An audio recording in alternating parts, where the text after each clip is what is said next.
오늘 말씀 출애굽기 18장의 말씀, 모세와 이드로 장인이 만나는 그런 장면의 이야기죠. 장인 이드로가 딸 시보라와 손자들 게르솜과 엘리에셀을 모세에게 데리고 오는 장면입니다.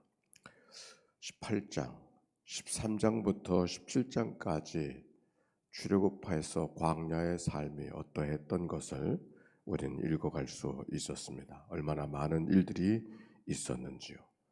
때로는 불의 문제 때문에, 양식의 문제 때문에 모세에게 원망하고 불평하고 하던 일들, 그러나 꼭 물만 아니고 양식의 문제만은 아니었습니다.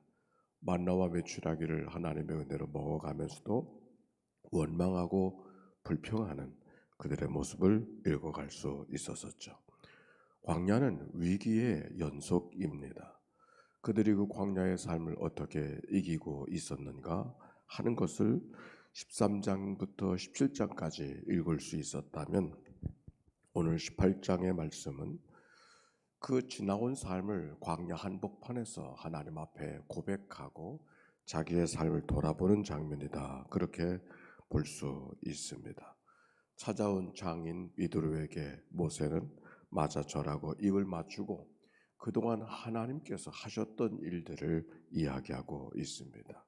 그것이 8절 기록되어져 있는데 같이 한번 읽어볼까요? 8절의 말씀입니다. 시작. 모세가 여호와께서 이스라엘을 위하여 바로의 애굽 사람에게 행하신 모든 일과 길에서 그들이 당한 모든 고난과 여호와께서 그들에게 구원하신 일을 다 장인에게 말하매. 얼마나 많은 일들이 있었기에 얼마나 하고 싶은 말이 많았겠습니까? 주저리 여러 가지 일들을 하나님 앞에 모세가 장인에게 이야기하고 있는 것이죠.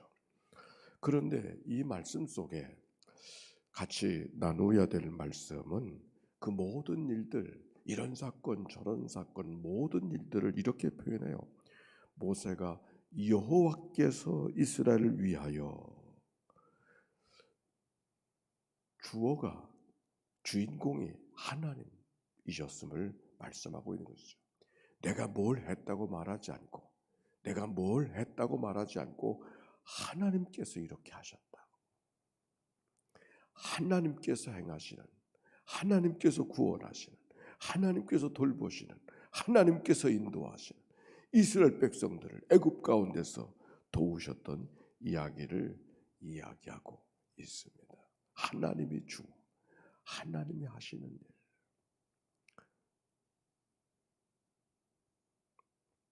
하나님이 하시는 일들이 눈에 보이나요? 하나님이 하시는 일이 손에 잡히나요? 그러나 모세는 눈에 보이지 않고 손에 잡히지 않았지만 하나님께서 하신 일이라고 고백하고 간증하는 이야기가 오늘 성경 속에 발견하는 말씀이고 우리가 읽어야 하는 말씀이죠. 그때는 내가 하는 것 같지만 하나님께서 하신 일이라고 하는 이 믿음의 고백, 여러분에게도 그런 고백이 있나요? 하나님께서 오늘도 이 아침에 이 우중을 뚫고 예배당에 나오게 하시고 하나님께서 우리의 마음을 이끌으셔서 하나님을 대면하게 하시고 하나님께서 이 한날을 열어주셨음을 고백하는 그 믿음의 고백 말입니다.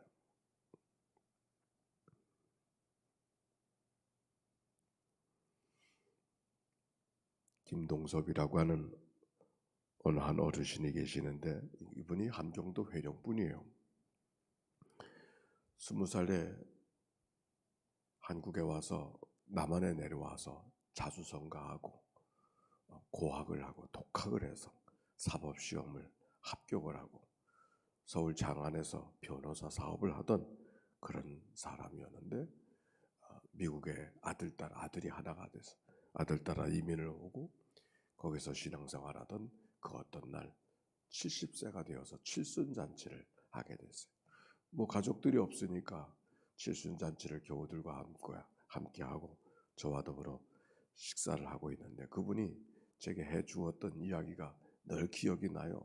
두 가지를 이야기하는데, 목사님, 왜 세월이 가면 세월이 갈수록 옛날 젊었을 때 돌아가신 아버지 생각이 왜 이렇게 많이 나는지 모르겠다.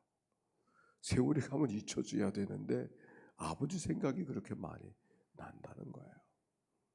또 한 가지, 목사님, 제가 이북에서 20살 때 내려와서 갇힌 고생하고 열심히 노력하고 독학해서 그래도 살만큼 살고 사람들에게 인정받고 그리고 살아왔는데 그때는 다 내가 하고 싶은 일을 내가 하고 싶은 대로 하고 살았다고 생각을 했는데 공부하고 싶은 대로 공부하고 시험 보고 싶은 대로 시험 보고 합격하고 싶은 대로 합격하고 근데 살아온 다음에 뒤를 돌아다 보니까 내 맘대로 된 게 하나도 없다고. 웬일이죠? 그렇게 내게 해주던 이야기. 아마 그분의 삶의 스케줄 속에 자기가 예수 믿는 사람이 될 거라는 것은 생각은 하지 않았겠죠. 아마 그 이야기를 하는 거라고 생각을 했어요. 70세가 되었을 때 그분이 해주던 이야기. 그때는 내가 하고 싶은 일을 내가 하고 가고 싶은 일 내가 가고 결정할 때 내가 결정했다고 생각했는데 돌아와서 살아놓고 돌아보니 내 맘대로 된 게 하나도 없다. 여러분은 어떤가요? 오늘 여기 성경에 있는 모세의 이야기가 고백하는 이야기가 바로 그 고백이 아닌가요?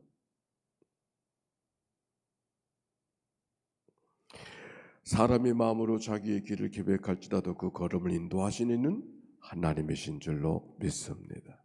이 믿음의 고백. 지금까지 우리의 삶을 인도해 주신 하나님은 지금까지만이 아니라 앞으로도 내 삶을 인도해 주실 하나님.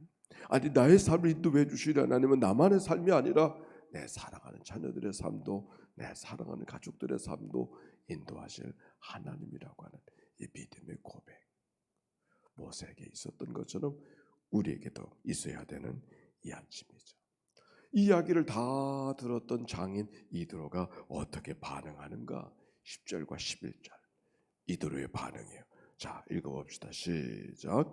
이드로가 이르되 여호와를 찬송하리로다. 너희를 애굽 사람의 손에서와 바로의 손에서 건져내시오. 백성을 애굽 사람의 손 아래서 건져내셨도다. 이제 나는 알았도다. 여호와는 모든 신분 이스라엘에게 교만하게 행하는 그들을 이기셨도다. 아멘. 어떻게 반응했어요? 하나님을 찬송하리로다. 하나님의 은혜에 대한 우리의 반응은 찬송하는 거죠. 함께 기뻐하며 9절에는 기뻐했다 그랬어요. 함께 기뻐하면서 하나님의 구원하심을 기뻐하면서 하나님을 찬양하면서 그것이 우리가 살아가야 될 삶의 모습이고 이드로가 반응하고 있어요. 하나님에 대한 고백, 여호와가 모든 하나님 가운데 참 하나님이심을 드러내고 있는 이 이드로의 고백. 출애굽의 역사 속에 많은 재앙들을 심판하는 이야기가 있지만 그 재앙을 심판하는 것, 재앙을 만들어서 애굽을 심판했던 것은 그저 애굽을 심판하는 것이 아니라 애굽의 신들을 심판하는 역사였다고 하는 것을 우리가 읽어갈 수 있습니다. 신들의 신, 만군의 주 여호와 하나님이신 것을 드러냈던 사건이 지나간 날들의 사건이고 그것을 인정하고 고백하는 것이죠. 그래서 모세와 장인 이드로가 떡을 가져다가 함께 모세와 함께 장로들과 함께 떡을 떼고 제사하는 장면이 말씀 속에 기록이 되어져 있습니다. 모세에겐 두 아들이 있었는데 한 아들의 이름은 게르솜이요 또 한 아들의 이름은 엘리에셀이요. 그 아들을 데리고 왔어요. 아마도 분명히 미디안 광야에 이드로의 집을 출발할 때는 식구들을 다 데리고 갔는데 출애굽 사역을 하다가 가정을 돌볼 수 있는 입장이 못 된다 생각해서 다시 광야로 보낸 것 같습니다. 그래서 장인이 데리고 오는 거 아닙니까? 그런데 데리고 온 아이들 게르솜과 엘리에셀, 그 이름이 재미있어요. 게르솜의 뜻은 내가 이방에서 나그네가 되었다, 그런 뜻이. 내가 이방에서 나그네가 되었다. 아마도 모세가 자기의 신세를, 자기의 삶을 아들에게 이름을 지어가면서 드러내고 있는, 고백하는 이야기라고 볼 수가 있습니다. 그런데 엘리에셀, 또한 이름의 아들의 이름은 엘리에셀인데 이 엘리에셀의 이름은 따라서 내 아버지 하나님은 나를 도우셨다. 내 아버지 하나님이 나를 도우셨다. 그 엘리에셀, 작은 아들.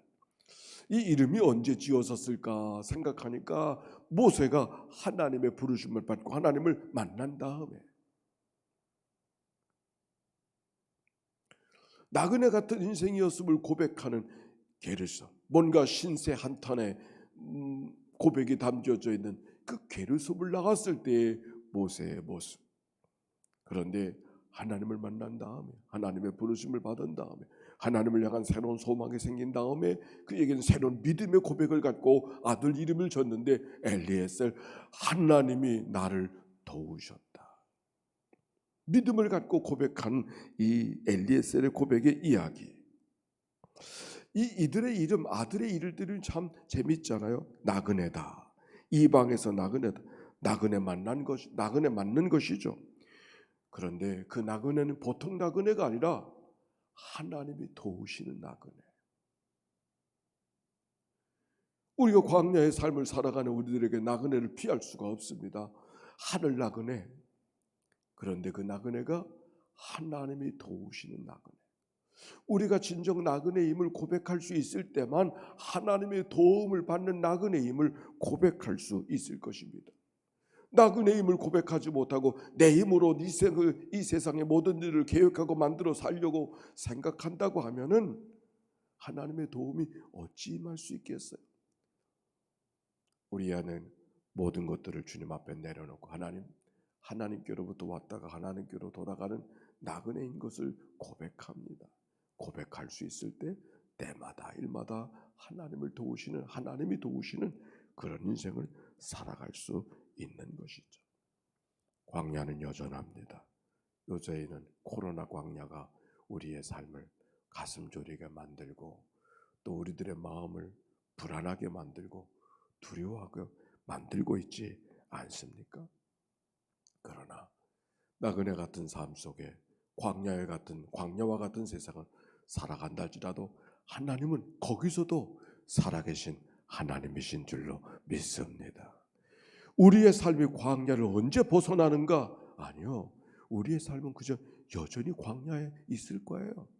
문제는 하나님을 어떻게 고백하는가? 그게 중요한 것이죠. 항상 기뻐하라.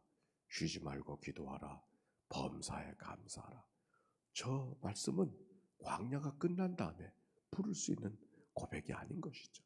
광야 한복판에서도 기뻐할 일이 있을 때 기뻐하고 걱정할 일이 있을 때 걱정하는 게 아니라 어떤 상황 속에서도 하나님을 바라보고 기뻐하라. 하나님을 기뻐하라. 쉬지 말고 기도하라. 그 하나님과 더불어 친밀하게 살아가라. 기도라는 것은 하나님과 우리가 친밀함을 경험하고 살아가는 순간이니까. 그리고 그 하나님 앞에 감사로 반응하라. 이것이 그리스도 예수 안에서 너희를 향한 하나님의 뜻이니라. 아멘입니까? 광야. 오늘도 코로나 광야가 시작되어지는데 오늘도 말씀을 기억하고 믿음으로 살아내는 복된 하루 이날 되시기를 바랍니다. 질문입니다. 광야 같은 세상 속에 나는 하나님 앞에 어떻게 반응하고 있는가? 게르솜으로 반응하고 있는가? 엘리에셀로 반응하고 있는가? 자문하며 되묻는 이 아침입니다.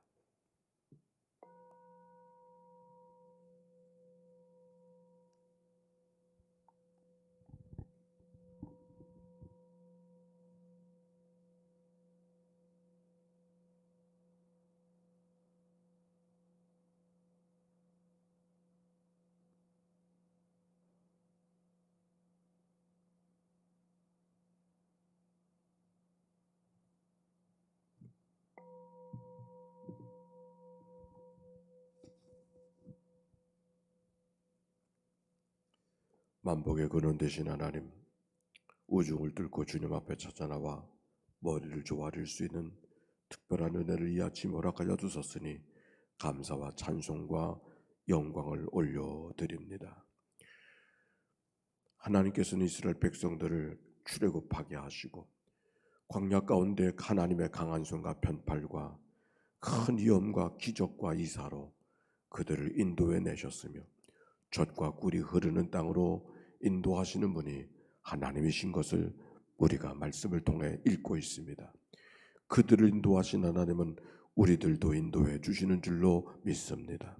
백성들의 신음소리를 들으시고 내려가서 건지시고 인도하셨던 하나님, 오늘도 우리들의 신음소리를 들으시고 내려가서 건지시고 인도하신 하나님인 줄로 믿사오니 하나님의 선한 인도하심을 고백하며 하나님이 이끄셨습니다. 하나님이 붙드셨습니다. 하나님이 힘주셨습니다. 이 믿음의 고백으로 걸어가는 저희들 되게 해 주옵소서. 나그네를 피할 수 없는 우리의 삶이지만 하나님이 도우시는 나그네된 삶이 되게 해 주시어서 광야 같은 셈이라도 믿음으로 장부의 삶을 걸어가도록 인도해 주옵소서. 하나님의 나를 위하시면 누가 나를 대적하리요? 환난도 권고도 박해도 기근도 적신도 위험도 칼도 우리를 그리스도의 사랑에서 끊어낼 것이 없음을 기억하고 믿음으로 주님을 바라보고 소망하며 살아가는 장부들이 되게 하옵소서. 오늘도 드려진 예물을 축복하여 주시옵시고 심은 대로 거두게 하신 하나님이여 심었으니 하나님이여 100배로 열매로 30배로 열매 맺게 하옵소서. 하나님이 주시는 기쁨과 은혜와 평강이 저들 가운데 아름답게 열매 맺게 하옵소서. 하나님, 있는 자리에서 기도하고 입술로 부르짖어 기도하고 마음에 삼켜 기도하는 기도의 제목들을 아우신 아버지 하나님, 오늘도 하나님 이끌어 인도해 주옵소서. 예수님의 이름으로 기도하옵나이다. 아멘. 이제는 성부 성자 성령 삼일체 하나님의 크신 은혜와 사랑과 역사가 이제와 같이 영원히 함께해 주시기를 축원하옵나이다. 아멘. 우리 함께 기도하며 출발할 것인데